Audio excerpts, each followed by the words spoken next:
En mai dernier, la victoire échappait de peu à la France, représentée par Barbara Pravi alors arrivée deuxième derrière le groupe italien Måneskin emmené par son leader Damiano David lors du concours de l'Eurovision. Après des mois d'attente, les fans du célèbre show musical en savent un peu plus sur la prochaine édition. En effet, les organisateurs de la 66e édition de l'Eurovision ont annoncé que c'est finalement la ville de Turin qui a été choisie pour accueillir le spectacle. Pas moins de 16 villes italiennes s'étaient portées candidates. Turin est la ville hôte parfaite pour cette 66e édition.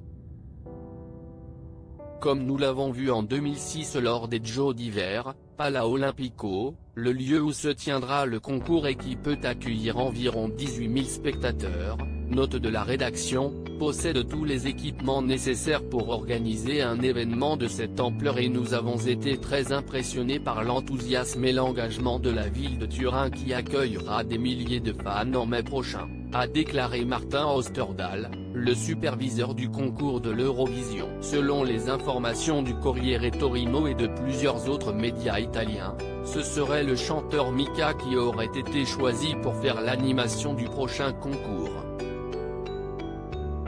L'artiste bénéficie d'une belle notoriété en Italie notamment grâce à sa participation au programme X Factor chez nos voisins alpins.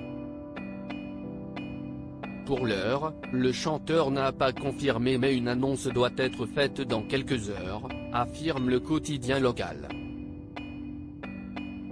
L'édition 2022 se tiendra les 10, 12 et 14 mai. C'est la chaîne Rai qui diffusera le concert alors que cela faisait 30 ans que l'Italie n'avait pas remporté le concours et le budget prévu frôle les 7 millions d'euros. La victoire de Måneskin, groupe de pop-rock qui voulait collaborer avec Amanda Lear avant de gagner en notoriété, avait été entachée par une polémique concernant une supposée consommation de cocaïne du chanteur en plein direct. Damiano David avait accepté de se soumettre à un test antidrogue revenu négatif. Mais le mal était fait et, aujourd'hui, la Française Barbara Pravi paye les conséquences de cette polémique pour laquelle elle ne peut rien par un boycott des Italiens alors qu'elle organise une tournée européenne.